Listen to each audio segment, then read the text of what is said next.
Dans le manga Solo Leveling, il suit une routine sportive qui va changer sa vie. Sans pompe, sans abdos, sans squat, et 10 km tous les jours.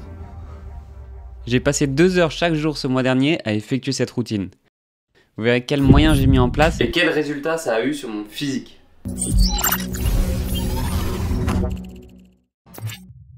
Nouvelle quête, la voie vers la puissance. Au vu de mes récents échecs, j'avais besoin de devenir plus fort. J'ai donc accepté cette quête sans faire attention à la clause d'échec. Mais ça, on y reviendra plus tard. Dès le début, comme je prépare un triathlon, j'ai décidé de faire une équivalence.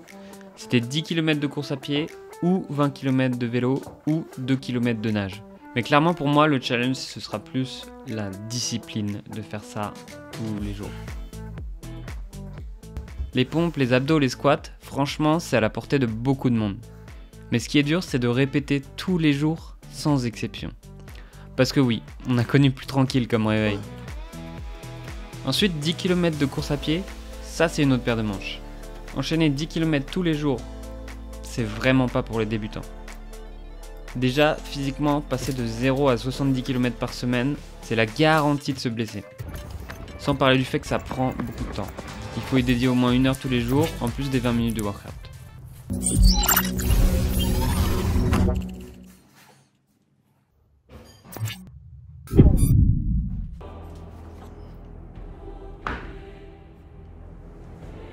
Waouh, ça c'est une section où le temps s'accélère à chaque pompe.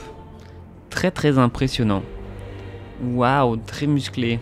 Ça va vite, ça va de plus en plus vite. Ah ouais, ça m'a pris 2 heures au montage, je suis dépité du résultat. Dites-moi dans les commentaires si vous trouvez ça au moins un tout petit peu cool, ça me réchaufferait le cœur.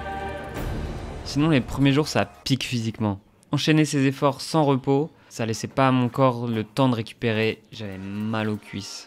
Et j'avais des courbatures de bâtard. Mais bon, ça passe, j'avais la déterre de faire ça le matin, donc je me préoccupais pas encore de ce maudit chrono. Et les courses à pied de Barcelone étaient hyper jolies, donc franchement pas de quoi se plaindre.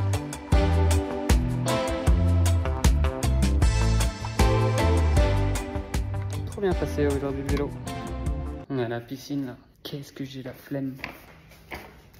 On est là tous les jours. TMA, les marques de quelqu'un qui a bien nagé.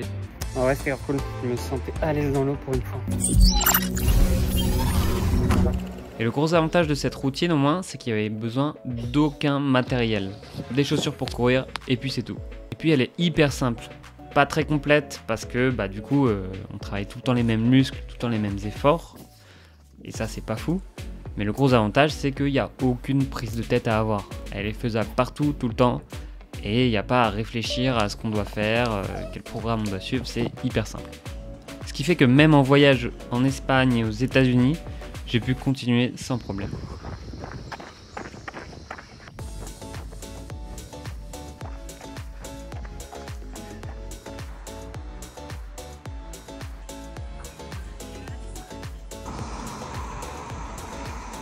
Et jusqu'ici, franchement, ça glissait. Fallait juste se mettre une grosse déterre au réveil. Et puis 1h30 plus tard, c'était plié. Tout allait bien. Jusqu'à cette terrible nouvelle. Oh non! Oh, je suis malade, ça va rendre le challenge beaucoup plus dur. Voilà, ce matin, au lieu de faire mes pompes, je suis allé m'acheter un petit déj. Et ouais, c'est tout de suite devenu beaucoup plus dur. Et puis c'est tout, on fera ça dans l'après-midi. Heureusement, en temps de difficulté, je trouve le réconfort dans la bouffe. Scoop, scoop! Il est méga fondant! Waouh! Ça me frappe. Ce qui me motive aussi, c'est quand vous vous abonnez, donc n'hésitez pas. Il n'y a pas de maladie. C'est dans la tête. Pas du tout. Et malgré tout, on était à plus de 2 semaines dans le challenge. J'allais pas arrêter là, vraiment. Et puis surtout, j'avais pas envie de découvrir ce qui se passait si je dépassais ce chrono. Il paraît qu'il faut 21 jours pour former une routine. Sauf que moi, la routine, ça m'ennuie. 7h30 du matin, on est là dans les piscines de Paris. Les yeux ne sont pas éveillés. Là, on se réveille. 7 h du mat pour être 25 dans un couloir d'eau.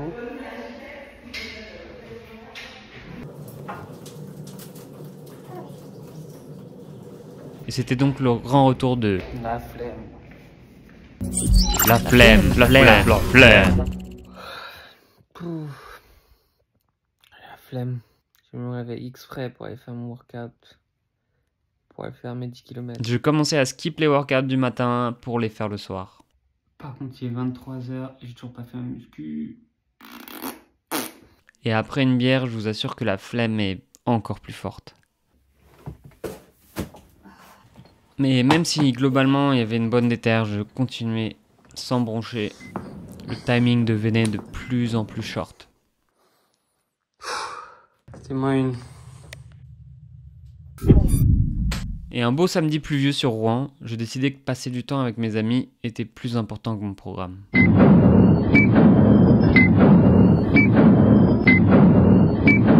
Punition. Oh non, pas ça. Pas la scène, c'est trop dégueu. Sauf que j'avais pas le choix, il fallait que j'y aille. Surtout que c'est la deuxième fois que les flics passaient. Y'a les rednecks qui arrivent. Donc au lieu de me déposer délicatement dedans, j'ai glissé comme une grosse merguez. En même temps, c'est plein de vases d'algues qui glissent. Et là, l'eau glacée de la Seine me gèle le cerveau. Je pense que j'avale une bonne gorgée d'eau. Et je me mets à nager assez vite vers là-bas parce que, voilà, c'est interdit quand même. Sauf que là, je vais entrer en mode grosse panique parce que je me rends compte que je me suis fait déporter de 5 mètres par le courant. Ouais, en 2 secondes, j'ai le temps de me faire les pires scénarios de je suis en train de me faire pêcher par la police après avoir dérivé sur toute la Seine. Heureusement, les cours de natation ont porté leurs fruits. Ou pas, parce que là, je nage un crawl de panic mode. Mais j'arrive à rejoindre le rivage. Après la panique, je repense à cette gorgée d'eau que j'ai avalée au début. Et cette mort imminente qui m'attend du coup. J'adore l'eau. Regardez ces belles traces vertes qui régalent sur mon bras. Ouais, je suis malade, c'est sûr.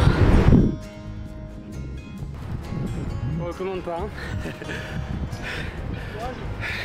Faut la tester pour les JO. Je crois que c'est pas vrai. En vrai, le mec était cool, mais sa femme était très judgy. Qu'est-ce que c'est que ce challenge TikTok à la con? Je me suis fait emporter en 2-2. J'avais fait une dinguerie. Avec des militaires qui passent juste après, j'aurais eu l'air très con. Plus jamais je skip un workout. Et en effet, depuis, j'ai pas loupé un seul entraînement. Bon alors, ce moment qu'on attendait tous, la transformation physique. Bruh. Donc volontairement, j'ai pas mis avant/après. Dites-moi dans les commentaires si vous avez capté lequel est après. Mais clairement, c'est galère à trouver. Il y a 2 raisons à ça que je vous explique tout de suite après ce petit tour mimi.